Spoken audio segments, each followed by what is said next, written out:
Welcome back into the Sports Source. This segment brought to you by Calhoun's. This March, make it a Calhoun's Madness. Check out the Vols, Lady Vols, and other tournament games at one of the 9 area Calhoun's locations, or take a Feed 5 or Feed 10 family pack from Calhoun's to your home, to your watch party.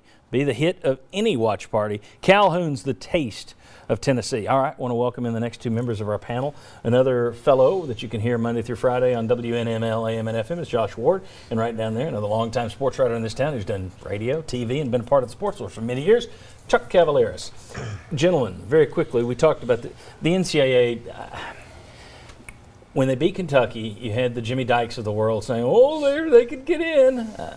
I didn't buy that. Even if they beat Auburn, I think they would need a long run in the SEC tournament. I don't trust this team to do it. I think the NCAA is dead unless they win the SEC tournament. Everyone agree with this? Yes. Okay.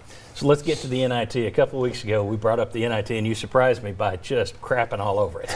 You made it sound like you wouldn't want to go to the NIT if given the chance. Now that it's staring them in the face, and Rick Barnes said, what every coach says, hey, we're a young team, we need to play the games, of course we'll take a bid. Said that yesterday. No surprise. You still wouldn't want an NIT bid? What about you guys? Does the fan base want an NIT bid?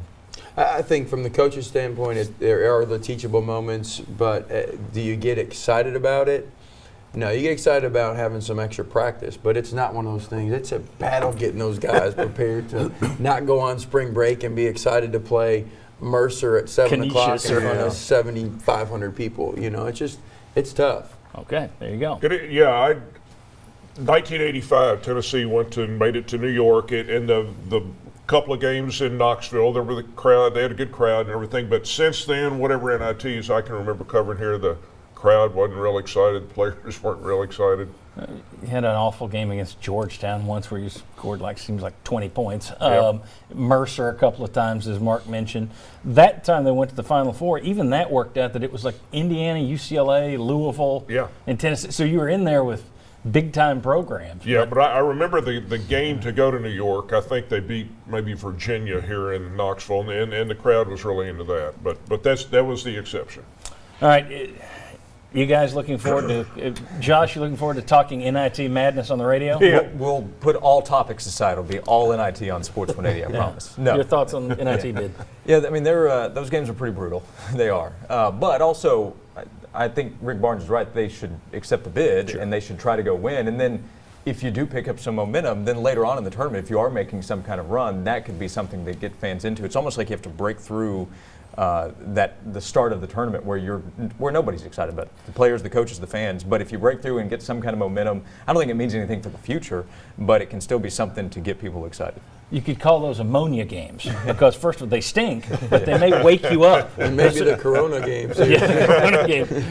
Chuck, your thoughts as a fan, any interest in the NIT? I think it's a collective yawn. I mean, no, not really. I mean, Mike and I were talking, unless you're going to make it to Madison Square Garden, it's really not worth it because the matchups, they almost set up the name team to lose a lot of times. They've changed it a little now that they've gone to the, in recent years, they now have an actual bracket and everything.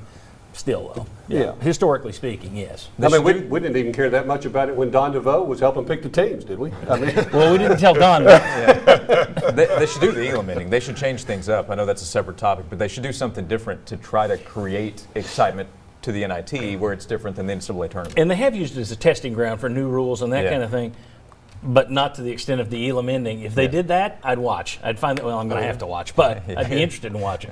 Put it that way. If they played Memphis or some matchup like that, it may be a little bit more enticing, but still, again, I would take the bid, try to win, but I just have the something inside me just gets anxiety around trying to have to get those kids motivated to play in an NIT. Very good. There's the honest answer. All right, when we come back, you guys will be back to talk a little basketball later. We look at the SEC tournament bracket and Tennessee's path there.